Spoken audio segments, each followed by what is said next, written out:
The National Health Department has continually said that they're quite concerned about the COVID-19 pandemic here in the Northern Cape. Of course, figures released this weekend shows why they are still concerned. On Friday, we saw 610 people in the daily figures being reported positive, and over the weekend we saw those numbers in excess of 400 people per day. Today we're here at the Department of Education to look at what the situation is within the education sector here in Northern Cape. Of course, a few months ago we saw the very high numbers and a number of schools being closed due to the COVID infections within schools.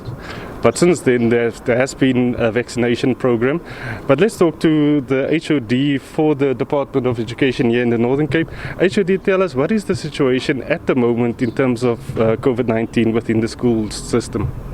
Thank you, Ulrich. The situation is stabilizing slightly, and we do see a slight decrease in the numbers in the sense that for the past week we've only had to close 3 schools in the province, and those 3 schools are all due to open today. So we're assuming that they are over the period of isolation and that they've actually opened today, and hence we have no other schools that are closed at the moment. The vaccination program, what we're looking at there, I know that at some point you were quite concerned about the numbers of teachers responding to the call. At the beginning of the campaign, the uptake was a bit slow to our liking, but that has since turned around. At the end of the campaign, we had just over 12,000 educators and support staff being vaccinated. When the campaign ended, of course, the vaccination did not end there. The teachers and educator support staff are now part of the broader vaccination program, and we do know that more and more educators who might not have been able to participate in the program then are still participating in the program now. So we are quite encouraged by that.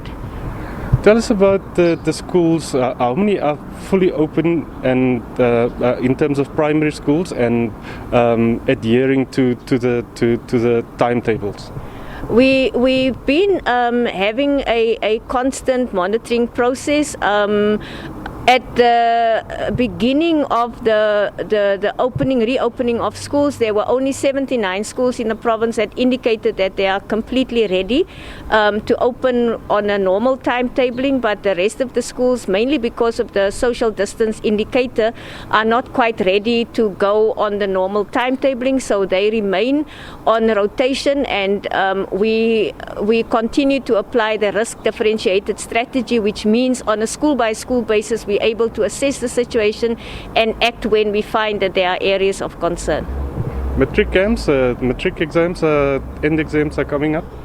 Yes, we have a huge challenge in the sense that our learners have suffered considerable learning losses. So generally all matrics across the country have to catch up quite a lot. In the province, we are additionally challenged in terms of where we are in relation to our matric results. So during the June school holidays, we could not have the normal traditional training camps where we take the learners out of their situation into big groups because of COVID. So we did have what we call walk-in sessions at the schools, where for 6 days we had the matriculants coming to school on a daily basis, and then being supported by educators as well as experts in the field, like subject advisors, whom we have deployed to the schools across the province to go and support our teachers and our learners at that level. Thank you very much. That's the HOD for the Department of Education here in the Northern Cape. Of course, saying that the numbers have decreased, and by all accounts, all the schools in the province should be open. They had 3 schools last week that were closed due to COVID-19, but they have concluded their 10-day quarantine period, and they should be open from today. That's back to the studio.